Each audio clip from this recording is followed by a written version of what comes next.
Tu es obligé de dominer sur terre. Mais tu n'es pas obligé de dominer que sur les guépards. Sur les choses qui te sont soumises. Sur les choses qui te sont soumises dans le jardin. Mais tu dois dominer aussi sur les serpents qui parlent dans le jardin.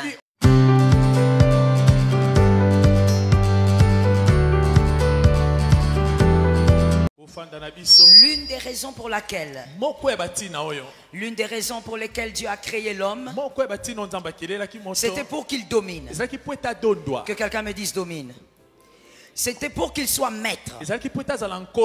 Voilà l'une des raisons pour lesquelles Dieu a créé l'homme.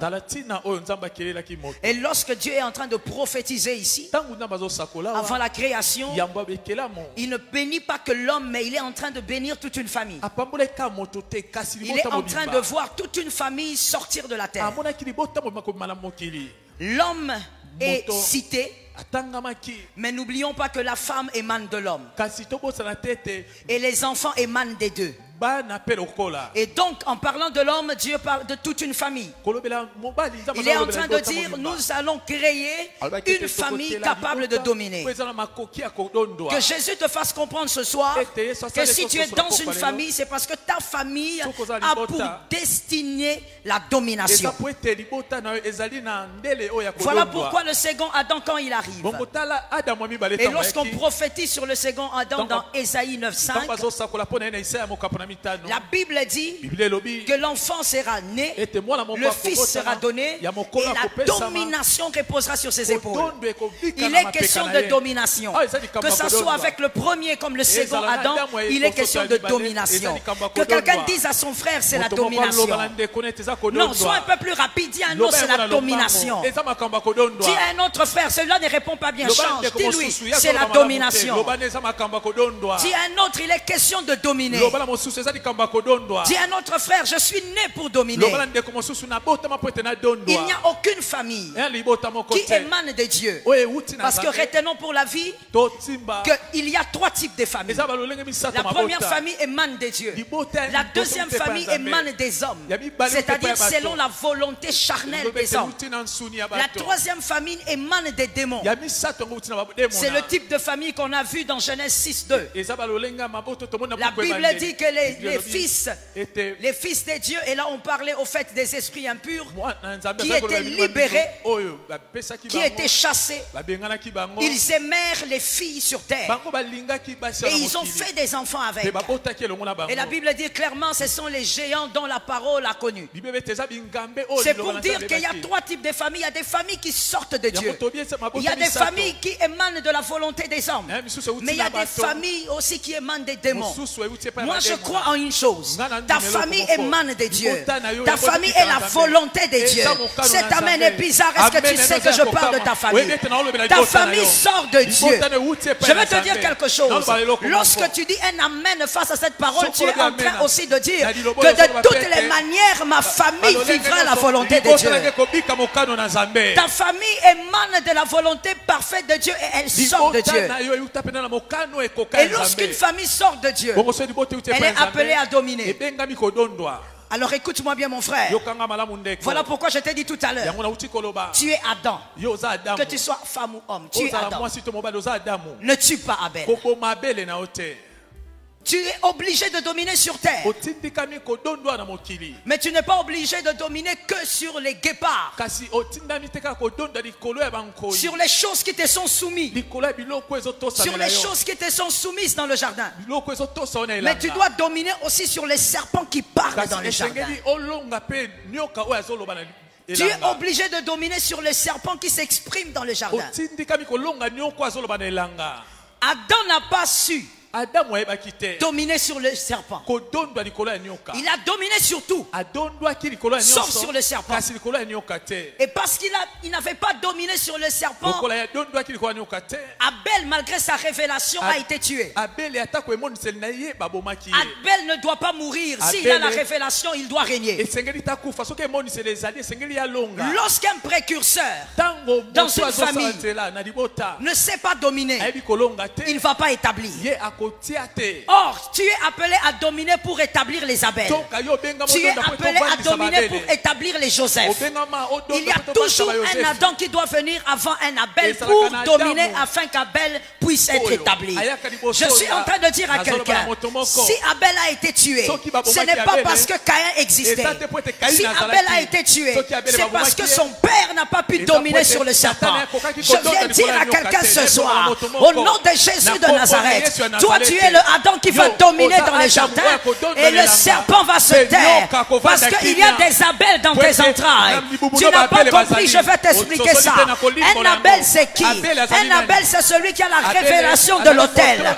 Un Abel c'est celui qui a la révélation de la présence de Dieu. Un Abel c'est celui qui a la révélation de l'offrande.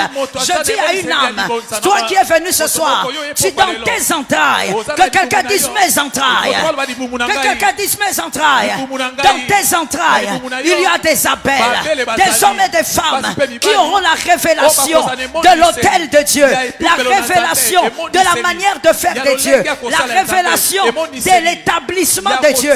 Et donc Abel ne doit pas mourir. Dans tes entrailles, il y a des Joseph, ils arrivent. D'autres encore sont déjà nés. Il y a des Joseph qui doivent être établis. Alors je dis à quelqu'un, ne détruis pas la chaise de Joseph. Dis à un frère qui est à côté, tu as entendu? Non, pose-lui la question, c'est moi qui t'envoie. Demande-lui, tu as entendu? Il faut que Abel règne avec sa révélation. Dans les familles d'aujourd'hui, on a des Abel, mais qui meurent. Dans les familles d'aujourd'hui, on a des Joseph, mais qui meurent, qui meurent dans le désert, qui meurent dans la famille. Écoute-moi très bien. Quelqu'un doit dominer. Et c'est toi. Tu dois dominer sur le serpent pour établir les Abel. Que quelqu'un me dise, mon Abel ne mourra pas. Je n'entends pas, je n'entends pas très bien. Que quelqu'un d'autre me dise, mon Abel ne mourra pas. Mon frère, il faut être capable de savoir ceci. C'est une chose que d'entendre que de tes entrailles sortiront des hommes puissants, des hommes de la Persée. C'est une autre chose que d'être convaincu que de tes entrailles sortiront des hommes puissants et les hommes de la Persée. Je prophétise au nom de Jésus, des entrailles de quelqu'un de connecté ici sortiront des Daniel, sortiront des hommes politiques puissants avec l'huile sur la tête, sortiront des Joseph, sortiront des Abel, sortiront des Esther. Ah, je lance ça sur celui qui croit. Je prophétise, des entrailles de quelqu'un sortiront des hommes puissants. À partir d'aujourd'hui, je parle à une âme. Si tes enfants sont nés, ils reçoivent l'onction. S'ils ne sont pas encore nés, ils naîtront avec l'huile. Je déclare au nom de Jésus, des fruits de tes entrailles dans ce pays, ils vont régner, ils vont dominer, ils vont prendre le meilleur fruit du pays. Frère, je ne suis pas venu parler aux rêveurs. Je suis venu parler à la deuxième dimension de Joseph. La deuxième dimension de Joseph, c'est la dimension où il n'est pas un rêveur, c'est un interprète. Pendant que je parle, que les interprètes m'entendent prophétiquement, m'entendent dans la dimension de la révélation. De tes entrailles sortiront des hommes redoutables. Si toi tu es né dans la faiblesse, tu feras naître des héros, tu feras naître des hommes forts, tu feras naître des femmes puissantes. Dis à un voisin, il y a famille et famille. Maintenant dis à un autre, moi maintenant je suis dans la famille. Mon frère, voilà pourquoi le Seigneur étant bon, dans Genèse 37, 27 à 28, Genèse 37, 27 à 28, Dieu déplace Joseph. Oh my God. Dieu déplace Joseph. La Bible révèle que Joseph a été déplacé alors qu'il était préadolescent. Pourquoi Dieu déplace Joseph? Non, Joseph n'a pas seulement été vendu parce que voilà, il devait aller sauver les gens. Mais Dieu a déplacé Joseph très vite. Parce que si Joseph restait longtemps là, il allait subir l'échec de son père Jacob. Jacob est un père qui n'a pas été capable de régner dans son jardin. Jacob n'a pas régné sur les serpents de leur famille. Le serpent de la famille de Jacob, c'était le mensonge. Jacob avait menti, et pas une fois. Et donc, puisque Jacob n'avait pas vaincu le serpent, Joseph risquait de subir l'échec de Jacob. Parce que, écoute-moi bien, lorsqu'un précurseur n'a pas dominé sur le serpent, Joseph risque de perdre sa chaise. Pour que Joseph ne perde pas sa chaise, on devait le vendre très vite. Et quand on l'a vendu, lorsque le précurseur échoue, il faut que Dieu vous fasse grâce qu'une carte joker arrive. Je déclare au nom de Jésus, si ton père a échoué, de faire taire le serpent, que tu sois la carte joker de la famille, sois la carte joker qui va opérer. Dieu utilise la carte joker. Joseph part, il a riche Potiphar, il travaille. La Bible dit tout ce qu'il faisait prospérer. Que quelqu'un lève sa main droite et dise: je reçois la prospérité. Genèse 39:9. Quelque chose m'intéresse là. Genèse 39:9. Joseph dit à la femme de Potiphar: ferai-je un si grand mal et pécherai-je contre Dieu? Le péché contre Dieu était le fait de coucher avec la femme d'autrui. Mais le grand mal dont Joseph parlait, ce n'était pas le sexe. Le grand mal dont Joseph parlait, c'était le fait de vivre dans le mensonge. Parce qu'après avoir couché avec cette femme, il allait commencer à vivre dans le mensonge. Je parle donc aux hommes prophétiques. Donc, en réalité, la femme de Potiphar n'était pas là pour le sexe. Le démon qui était derrière la femme de Potiphar était là pour que Joseph tombe dans le piège de Jacob, qu'il vive dans le mensonge. Joseph a dit non, je suis le joker. Devant le mensonge, je veux marcher. Devant l'impudicité, je veux marcher. Et Joseph a eu sa chaise. Je dis à une âme ce soir, si les précurseurs ont raté, toi tu es la carte joker. Marche sur le serpent. Marche sur le serpent. Domine sur le serpent. Domine sur cette chose qui règne dans ta famille. Cette chose négative. Ce péché-là, ce pouvoir, domine sur ça. S'il y a des gens dans ta famille qui n'ont pas dominé sur les divorces, toi tu vas dominer sur ça. Si on te dit, écoute, dans cette famille tout le monde s'est marié et il y a eu des avortements, dis-leur, moi je suis la carte joker. Moi je vais dominer sur ça. Laisse-moi prophétiser sur les élus. Cette année, au nom de Jésus, tu vas terminer avec le langage du serpent. Termine avec. Si ton célibat est un célibat voulu, parce que tu as tes projets, gloire à Dieu. Mais si tu es dans cette salle et que ton célibat est le résultat du serpent qui parle dans toute la famille, je déclare au nom de Jésus, avant la fin de cette année, que tu sois homme ou femme, que l'Éternel te positionne. Est-ce que quelqu'un m'entend? Écoute, lorsqu'on est enfant, donc quand on est immature, on juge les faits et les actes des pères. Dans tous les domaines. Hein?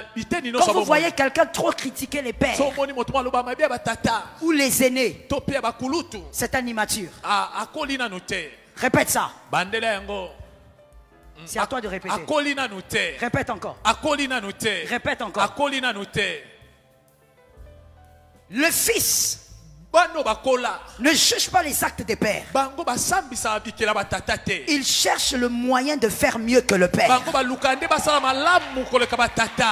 Alors je dis à quelqu'un ce soir, s'il y a eu des failles dans la manière de faire de tes pères, dans la manière de faire de ta mère, toi tu es la carte qui va jouer un autre jeu aujourd'hui. Domine sur le serpent qui parle. Une famille qui ne domine pas n'établit pas. Voilà pourquoi Abel a été tué. Parce que Adam n'a pas su dominer sur le serpent. Ton rôle à toi, c'est de dominer aujourd'hui. Dominer sur ces choses qui crient contre vous dans cette famille. Lorsqu'Abel viendra, il va régner. Quand Joseph viendra, il n'aura pas de problème pour garder sa chaise.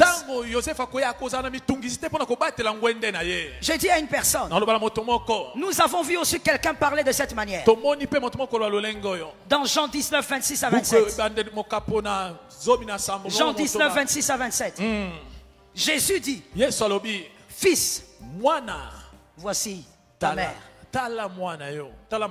Mère, voici ton fils. Jésus a vécu avec Jean et Marie tout ce temps. Mais il n'a jamais dit cela à Jean. Quand est-ce que Jean a été établi à côté de Marie? Quand Jésus a été capable de dominer sur la souffrance.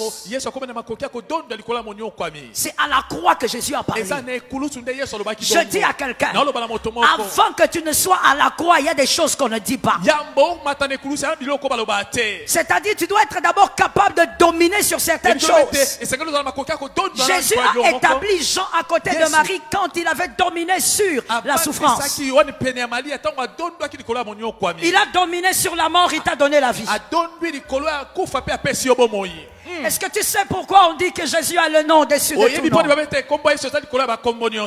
Il a le nom au-dessus de tout nom parce qu'il a dominé sur la mort. J'ai dit à quelqu'un, il a dominé sur la maladie pour que tu reçoives la guérison. Je le dis autrement, tu es établi dans la guérison. Ce sont les hommes intelligents qui ont entendu. Tu n'as pas la guérison, tu es établi dedans. La guérison est un droit. Moi, lorsque j'ai des maux de tête, je refuse de prendre quoi que ce soit. J'ai dit à Dieu, de toutes les manières, cette tête, c'est pour réfléchir sur comment te servir. Si tu veux la garder malade, c'est ton problème. Mais tu n'as qu'à régler ça. Et après quelques minutes, je me sens restauré. Je suis établi dans la guérison. J'ai dit à quelqu'un, toi aussi tu es établi dans la guérison. Personne ne peut t'arracher la chaise de la guérison. Parce que Jésus a dominé sur la mort. Tu es établi dans la richesse. Tu ne seras pas riche, tu es établi dedans. Maintenant, quand tu travailles, quand tu étudies, c'est parce que ce sont les stratégies de la manifestation de ton établissement. Est-ce que quelqu'un m'entend bien? Le jour où Joseph a été mis sur la chaise ministérielle n'est pas le jour où Pharaon lui a donné la chaise. Joseph a eu sa chaise le jour où il est entré en prison. Le jour où il est entré en prison, il a vaincu le serpent de leur famille, le pouvoir du mensonge. C'est ce jour-là que Joseph s'est mis sur sa chaise. J'ai dit à une âme, Jésus a dominé sur la mort. Tu es établi dans la richesse. Voilà pourquoi tu es un frère. Arrête de me complexer. Tu as dit ou tu n'as pas dit? Dis à ton frère. C'est ton frère, non? Moi je ne comprends pas. Il y a des gens dans l'église qui aiment frimer dans l'église. Pourquoi tu frimes dans l'église? Ici on est frères et sœurs. Tu crois que tu es dans ton club de santé ou quoi? Pourquoi tu frimes? Tu frimes pourquoi? À cause de ta veste ou ta robe. C'est combien?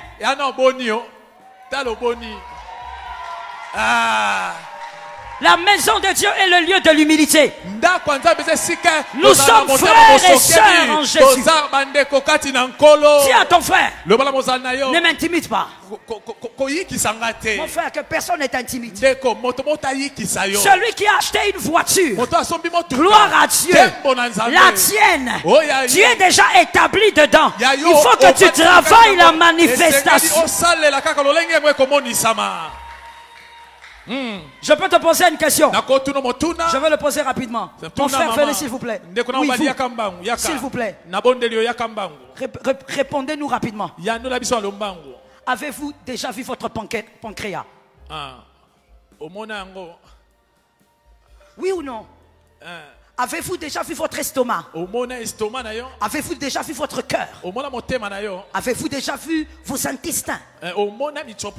Votre cerveau? Il y a beaucoup de choses qu'il n'a pas encore vues. Et pourtant, ça se trouve où? Vous croyez que vous l'avez? Vous croyez que vous avez un cœur? Vous avez un cerveau? Vous avez l'estomac? Alors c'est la même chose. Tu n'as pas ce que tu cherches, mais tu es établi dedans. Jésus a déjà dominé sur la mort. Tu n'as pas des millions, mais tu es établi dans les millions. Merci mon frère. C'est la même chose. Frère, je lui ai posé la question, mais toi tu me donneras la même réponse. Tu n'as pas vu tout ça, mais tu crois que tu as un pancréas. Tu crois que tu as des reins. Je vais d'ailleurs aller plus loin. As-tu déjà vu ton arrière-arrière-grand-père? Mais tu crois que tu en as. Parce que tu viens de quelque part. Parce que tu as une lignée. Mais je dis à quelqu'un, celui qui a dominé sur la mort, il n'est pas un homme. Il est vivant. Il est réel. Il est puissant. S'il a dominé, il t'a déjà établi. Tu es un établi. Établi dans la gloire. Établi dans la puissance. Établi dans l'onction. Tu es un homme d'onction. Tu es une femme d'onction. Tu es établi dedans. Wapi mololo, wapi mololo.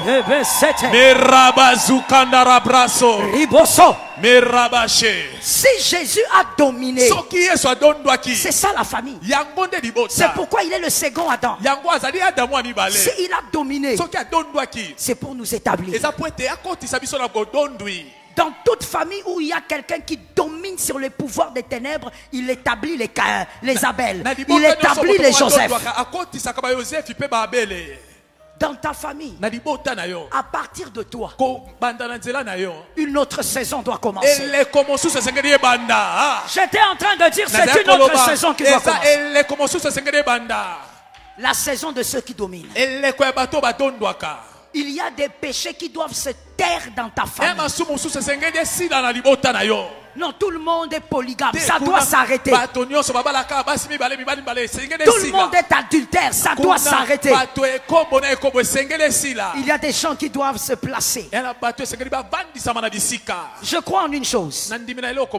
Comme d'ailleurs le diable l'a copié auprès de Dieu. Regardez par exemple en parlant de Jacob, il a menti. Quand nous remontons aussi, son grand-père, son père a fait la même chose. Mais Jacob a menti. Ça s'est limité là.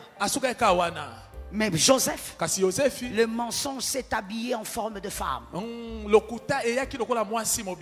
Le diable amplifie toujours ce qu'il fait quand il passe vers une autre génération.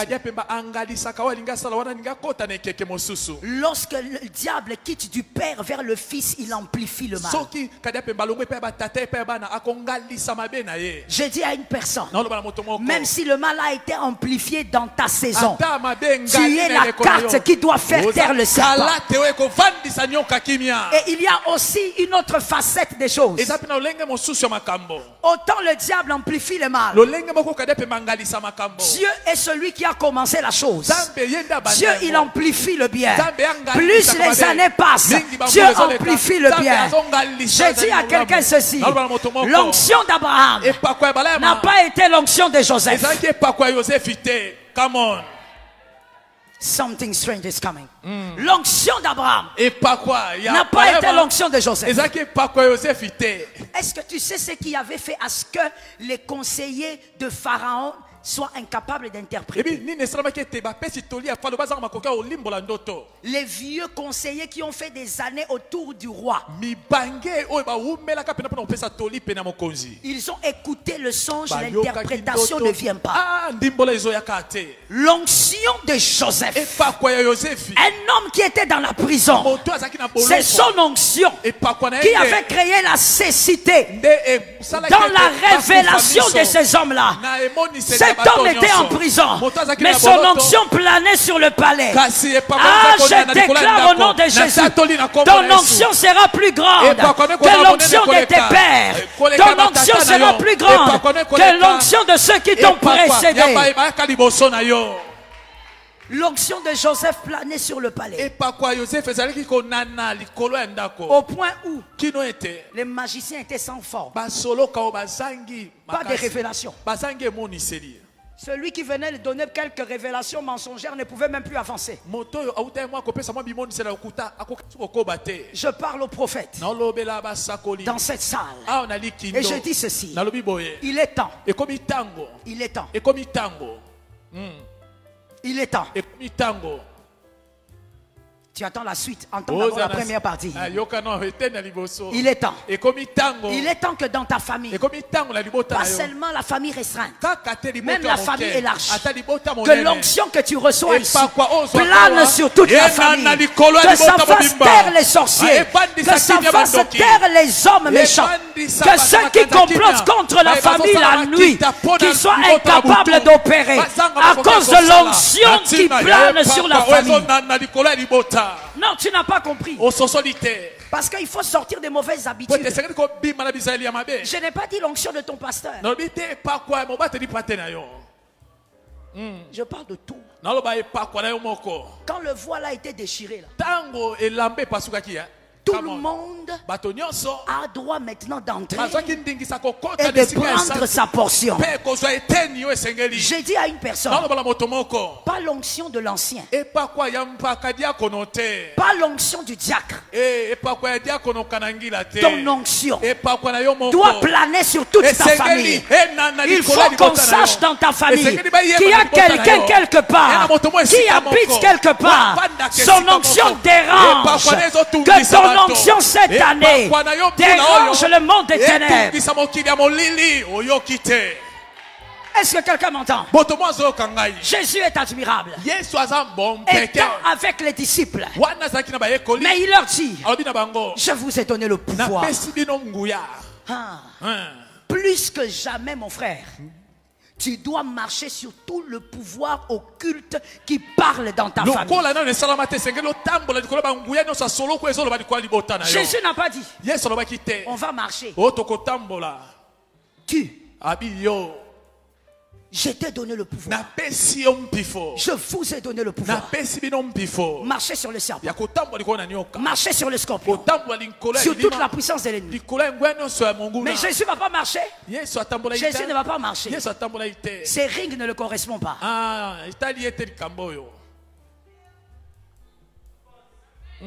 Dis à ton frère, c'est une affaire de ring. Dis à un autre, c'est une affaire de ring. Quand c'est un ring et que les boxeurs doivent monter, ils montent selon les poids. On se bat selon les poids. Les poids lourds avec les... Mais où sont les gens qui suivent la boxe? Les poids lourds avec... les poids légers avec. Jésus ne va pas marcher sur les serpents. Ça ne correspond pas à son poids. C'est toi qui corresponds à ce poids-là. Marche sur les serpents. Marche sur les scorpions. Marche sur la puissance de l'ennemi. Mon frère, quand tu te réveilles la nuit à cause d'un cauchemar, tu sursautes. Il ne faut même pas dire Jésus, feu. Dis au diable. On finit ça ensemble. Parce que mon Dieu est trop grand. Il est sur le trône. Il est trop grand. Moi et toi, on va finir ça ce soir. Car il est écrit, j'ai reçu le pouvoir de marcher sur les serpents. La Bible dit, aucun pouvoir ne pourra te nuire. Je parle à un prophète. Je te dis, aucun pouvoir n'a la puissance de te nuire. Écoute, il y a des puissances en famille qui peuvent déformer ta démarche, mais ça ne pourra pas te nuire.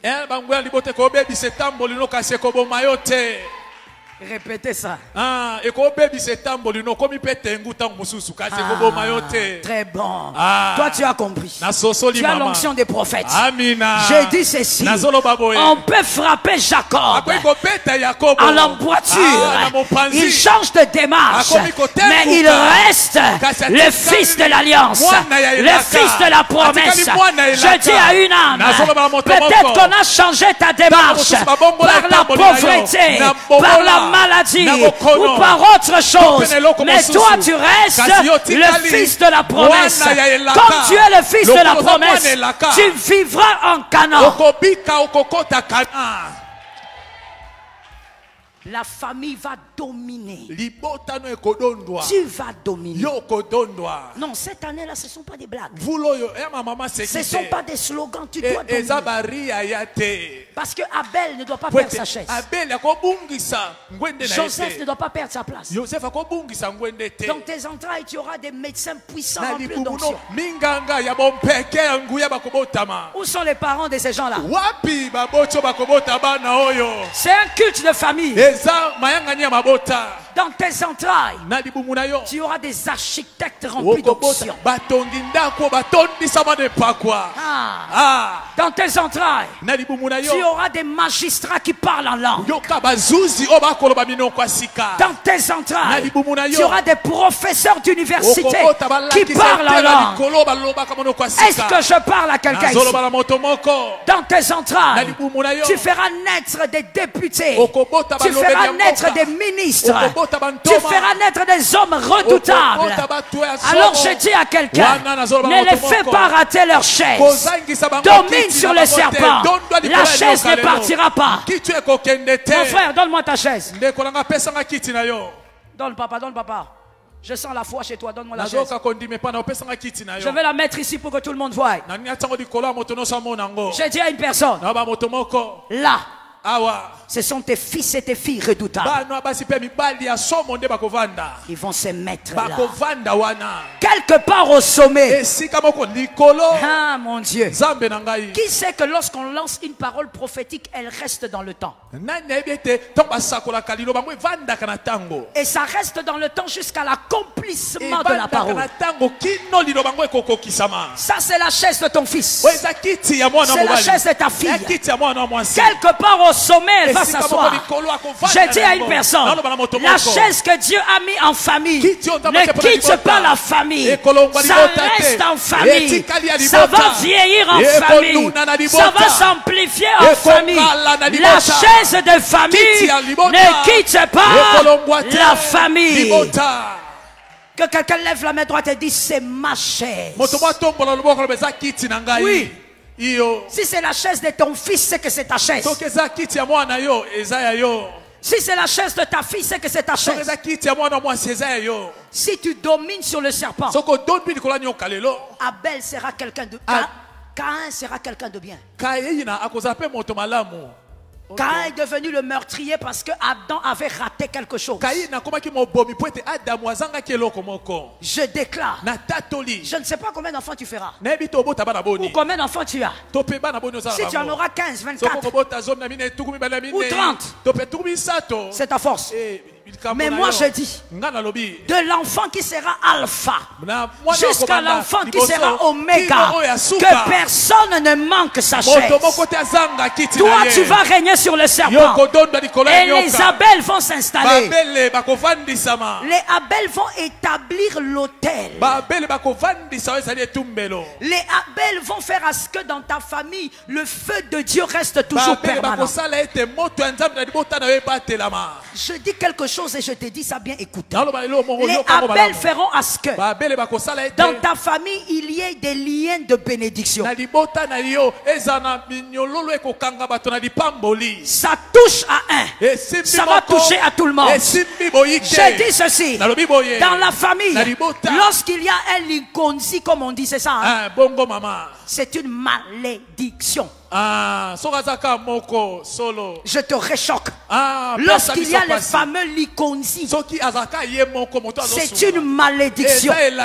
Dans la famille, Jacob a la bénédiction, mais Ésaü est fort riche. Je parle au lecteur de la Bible.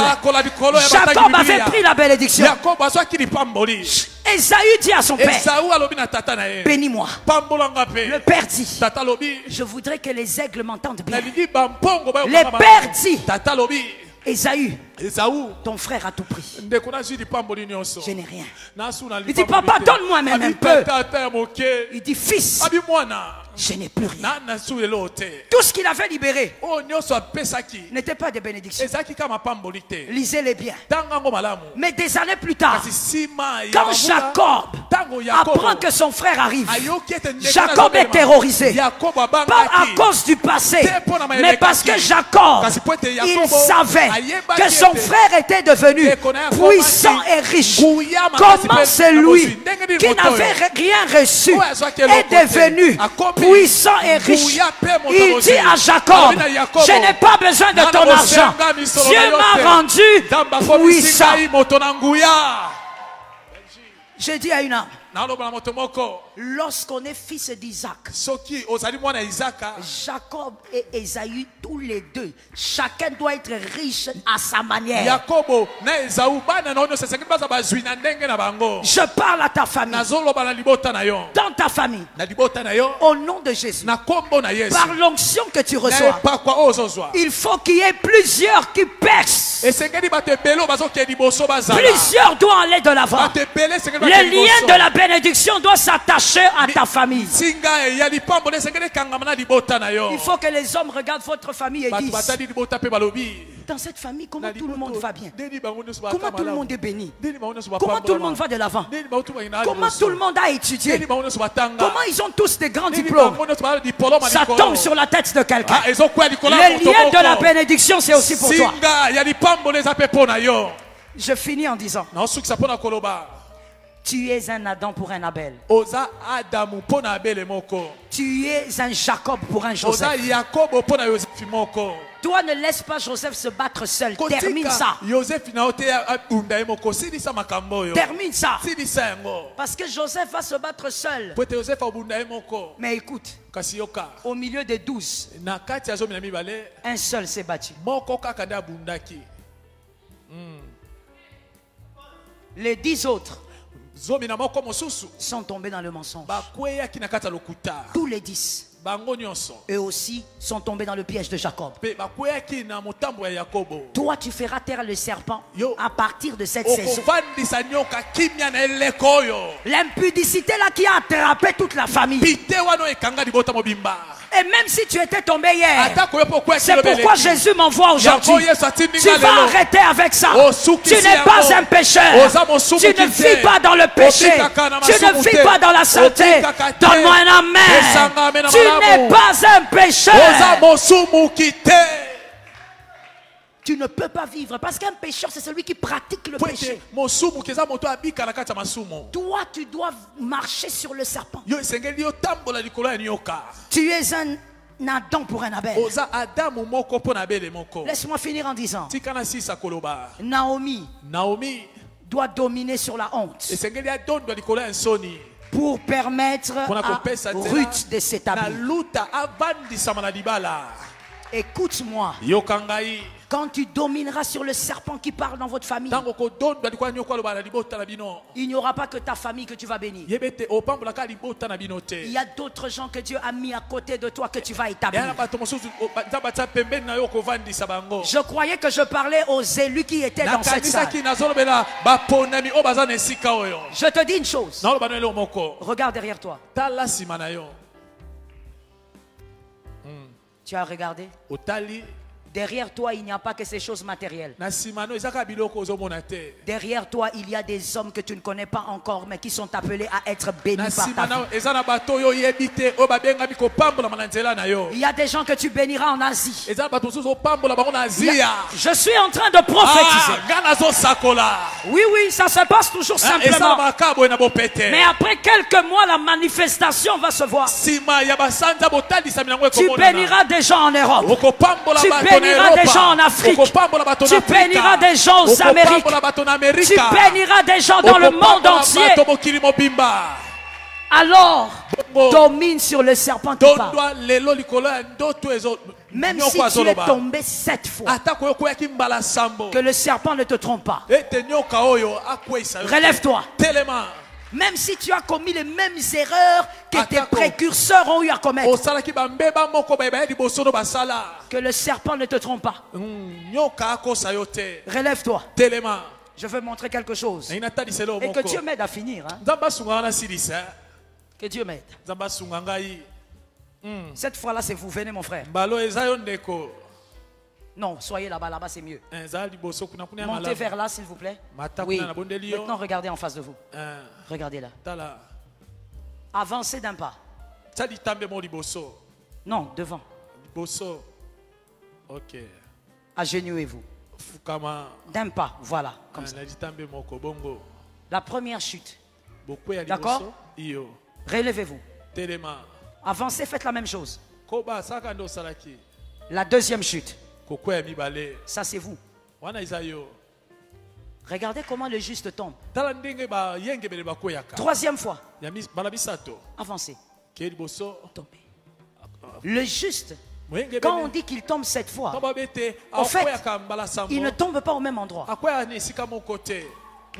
Ce n'est pas un juste qui tombe au même endroit. Celui qui tombe au même endroit commence à pratiquer le mal. Donc même quand on dit que le juste tombe 7 fois, ça veut dire qu'il ne tombe pas dans les mêmes problèmes. Il est attaqué par plusieurs problèmes différents. Mais pourquoi? Parce qu'il avance. Je parle encore, je descends encore pour les aigles qui ont été en retard. Le problème qu'il a retrouvé ici ne sont pas les mêmes problèmes qu'il trouve là-bas. Et voilà pourquoi à chaque fois qu'il est acculé, il peut arriver qu'il tombe. Mais évoluons. C'est la 30e fois. 4e. 3e. On y va encore, mon frère. Fais la même chose. 4e chute. Fais encore. 40e chute. 5e. Mon frère, tu n'es pas encore à la 7e. Où est le chemin? Trouve-toi un chemin. Voilà. 40e fois. Allez-y encore. 40e fois. Maintenant, regardez bien. Observez le frère. Mon frère, levez votre tête. Il regarde quoi? Devant. C'est-à-dire devant lui. C'est fermé ou c'est ouvert? Oh! Mololo, mololo, mololo. Les aigles ont compris. Est-ce que les aigles ont compris? Tant que le chemin est ouvert, lève-toi, marche. Tant que le chemin est ouvert, tant que le diable n'a pas fermé et il n'a pas le pouvoir de fermer, lève-toi, avance. Même si tu es tombé 50 fois, lève-toi et avance. Que l'Éternel te bénisse.